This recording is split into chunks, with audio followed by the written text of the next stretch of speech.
আর আমরা ক্ষমতায় যাওয়ার লোভে ভারতের দাদা বাবুদেরকে বুকে টেনে নিয়েছি।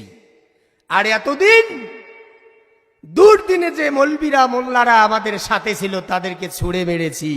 কারণ মৌলবীদের সাথে যদি আমরা আসি তাহলে আমাদের টেন্ডারবাজি বন্ধ হয়ে যাবে। কথা বলেন ঠিক কিনা? চাঁদাবাজি বন্ধ হয়ে যাবে, অবৈধভাবে মানুষের সম্পদ গ্রাস করা বন্ধ হয়ে যাবে। বর্তমান চাঁদাবাজি কম চলছে না বেশি? জোরে বলেন, কম না বেশি? বিগত দিনে যারাই মৌলবীদের সাথে ছিল তারা আজকে মৌলবীদেরকে ডাস্টবিনে ছুঁড়ে মেরেছে। কারণ একসাথে তিনজন লোক হেঁটে যাচ্ছে, দুইজন হলো জিন্সের প্যান্ট আর গেঞ্জি গায়ে দেওয়া, আর একজন হলো মৌলবী, আর একজন কি মৌলবী। ওই দুইজনের মধ্যে একজন দাঁড়ে প্রসাব করছে। প্রসাব করা শেষে মৌলবী বলছে, হারে ভাই একসাথে বের হই, তুই দাঁড়ে প্রসাব করলি, মুসলমান হিসেবে প্রসাবটা বসে করা দরকার এবং ঢিলে কুলুক ব্যবহার করা দরকার। এই কথা বলার পর ওই লোক একটু মন খারাপ করছে। হ্যাঁ, একসাথে বেড়াই হয়, একটা মৌলবী মানুষ ওই ফির মোড়ে ভুল ধরে।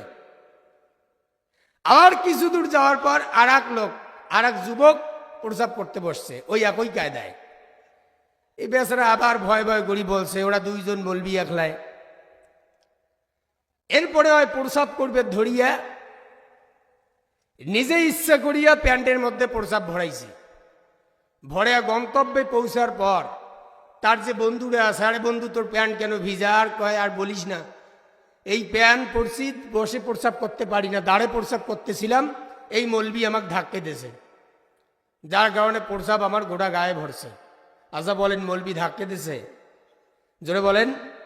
এবার ওরা কজনে ধরিয়া মৌলবীকে দেশে ইচ্ছা মতন পেটর। হ্যাঁ মৌলবী, তুই আমার বন্ধুকে ধাক্কা দিছিস, তোর এত বড় সাহস?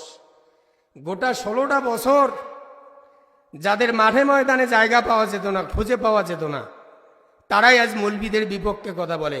আওয়াজ দিয়ে বলেন ঠিক কিনা?